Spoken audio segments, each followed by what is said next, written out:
Cedar Point is probably one of the biggest bucket list parks I've had in my life. Last week, I had the brilliant opportunity to visit the park for 2 days.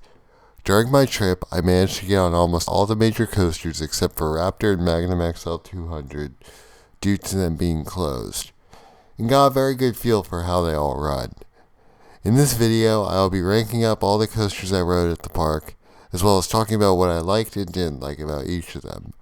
This video is probably going to be pretty long, so let's waste no more time and dive into the list. Coming in at number 14 and last place on the list is Valravn, which easily makes the list for top 5 worst coasters I've ever done. This ride does nothing, and I mean it sincerely. Neither of the drops gave any sort of airtime, and the vests were uncomfortable as always. At least it was somewhat smooth, and the final 0G roll thing was kind of cool.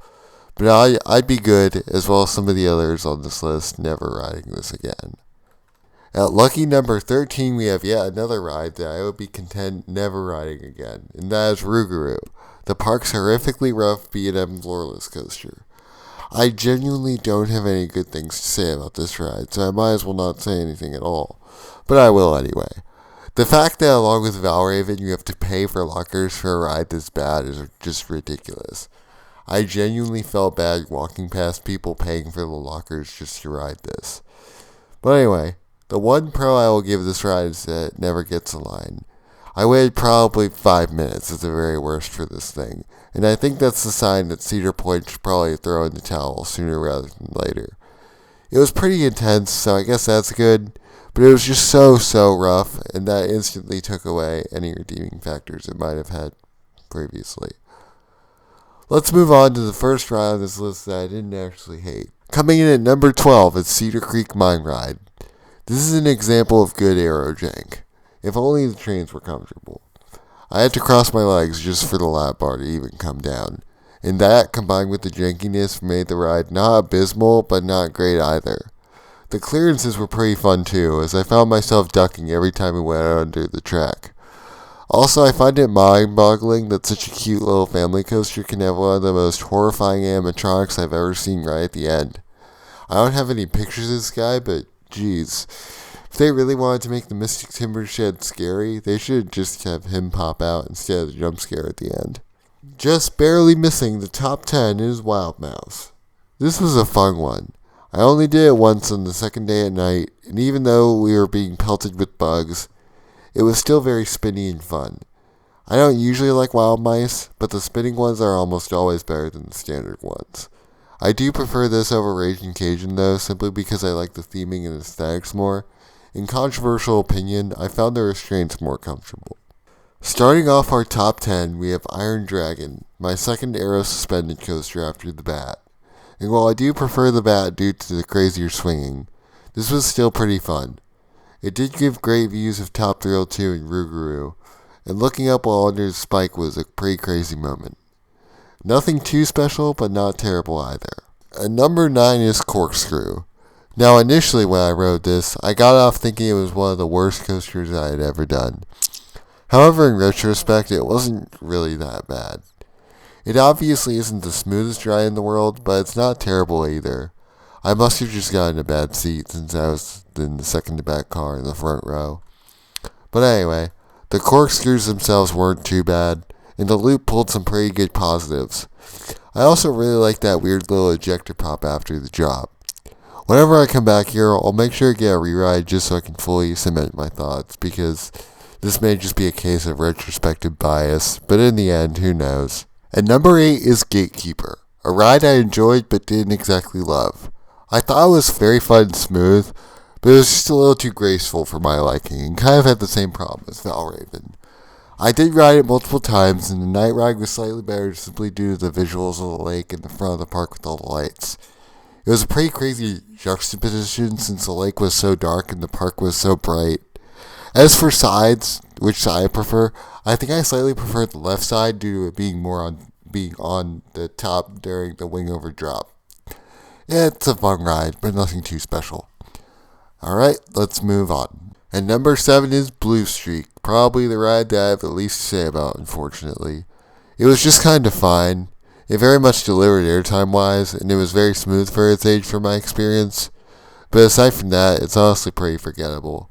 Probably a ride I won't do it again, just because there are so many other better rides in the park. But it is better than the ones below it, so that's good, I guess. Just barely missing the top 5 is Gemini, the racing aero hybrid coaster, and the closest I got to riding Magnum on this trip. For my first ride on each side, I did row 3 to emulate the Magnum Magic seat, and was honestly shocked by how good the airtime was. It was also very janky, but a good type of janky, really throwing me all around. The racing aspect is very cool too, and creates a nice sense of competition, even though 99% of the time the red side wins. I thoroughly enjoyed this ride and will gladly do it again whenever I go back. As a fair warning, this list is going to get pretty controversial from here on out. Well, at number 5 is Siren's Curse, the new for 2025 Vekoma tilt coaster. Here's the thing. The tilt was cool, but the rest of the ride outside the Heartline rolls just kind of felt okay to me. The airtime was fine, and the triple down while banking was decently fun, but it all just felt a bit underwhelming. I think the thing that disappointed me the most was the forces in general, which felt weaker than I would have liked, and the drop after the tilt. I went in expecting it to be akin to a drop tower and came out feeling like it just kind of dropped you and was like, oh, we're falling now, cool. At least it was much better than Valraven, that's for sure. But overall, alright ride. I'd probably do it again, but not one of my favorites, probably. At number 4 is Maverick, and I honestly think this stems from an expectations issue. I went in expecting something like I-305 with a super punchy launch, and I came out slightly disappointed. I honestly thought it felt much more akin to Copperhead Strike than I-305, which granted, while I was in the back row, it was decently early in the day, so whenever I go back, I'll make sure to secure a night ride and maybe my thoughts will change. Don't get me wrong, it was fun, but it just left me wanting more. Also, I had heard such great things about the launch, but I ended up honestly feeling fine. Nothing special. I do prefer Flight of Fear's launch over it, honestly.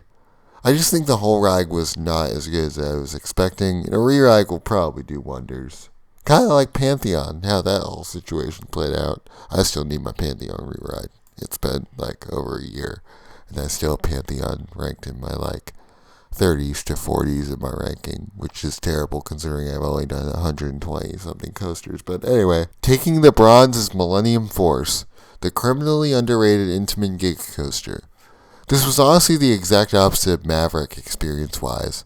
Going in, I was expecting it to be good, but nothing outstanding, as I had heard some pretty bad things from enthusiasts about how it's quote-unquote forceless and overrated.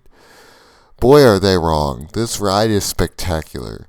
The drop is probably one of the best I've ever done, and is easily the second best gig coaster drop out I've done, only behind Fury. The first overbank actually made me gray out. Yeah, I grayed out on Millennium Force. You heard that loud and clear. The sense of speed is also incredible, as with Pantheon and Fury. The only part that kind of disappointed me just a bit was that first big airtime hill, but the overbank turns were fun, and that last hill before the tunnel with the on-ride photo had some crazy ejector that I was not expecting. Fair warning, if you're riding this at night, beware of the bugs. I highly recommend that you close or cover your mouth unless you want a free meal without having to pay for overpriced theme park field. Unless that is, you want a free meal without having to pay for overpriced theme park food. They were everywhere. It's no joke. The kids behind us were calling it the Bug Express, and honestly, I agree with them. It's crazy how many bugs I killed while on this ride. Must have been in the hundreds. Anyway, let's move on to the top 2. Our runner-up for the list, and my number 3 coaster overall, only behind the Beast and my number 1 on this list, but you can't guess what that is Top Thrill 2. One of the craziest and most overwhelming coasters I've ever done in my entire life. On my first ride, I waited 2.5 hours because it broke down. But it was so worth it, I would wait twice that amount for this ride. Probably, maybe not, I don't know. The pure sense of speed is unbelievable. The first launch was actually pretty punchy and surprising, as well as the first little run-up in the tower giving some decent floater. But once you hit that backwards launch, it's all over. The feeling you get on the spike is almost indescribable. It isn't really airtime per se, but it's just a feeling of pure float. You do get a bit of a stomach drop, but it's not too bad if you're scared of that kind of thing. Just the feeling of being up there for so long is awesome. Then you go down and go up into the final launch, and this is easily the best part of the ride because you are just going so fast for so long, and it is very well sustained. The lateral whip going up the tower is probably actually my least favorite part because on all my rides, my back got slammed in the small part of the seat that wasn't padded and it kind of hurt. But cresting that tower and getting thrown down while being yanked to the right is something I'll never forget. Easily one of the best coasters I've ever done. I cannot wait to get back on it eventually. But we have one more. The best coaster at Cedar Point, and my new number one coaster, is Steel Vengeance. I know this is literally everyone's number one, but it's mine too, and for good reason. The amount of sheer airtime on this ride is unreal. No wonder it still holds the record for most airtime on any ride. It's a really nice mix of floater and ejector. The drop is fantastic, the inversions are really whippy, and the second half is incredibly out of control. My favorite part is honestly a tie between the top hat and outer banked hill. Both of those provide very crazy ejector in my experience. This was also one of the few rides at the park that I actually got a decently dark night ride on, and that was just an ethereal experience, especially because of just how amazing everything looked at night. Same goes for Millennium Force. Literally every part of this ride delivers. There wasn't any time that I was riding it and thought that it could be better. Also, the operations were spectacular and some of the best I've ever seen. Steel Vengeance is easily my number one coaster, and I doubt it can be beaten.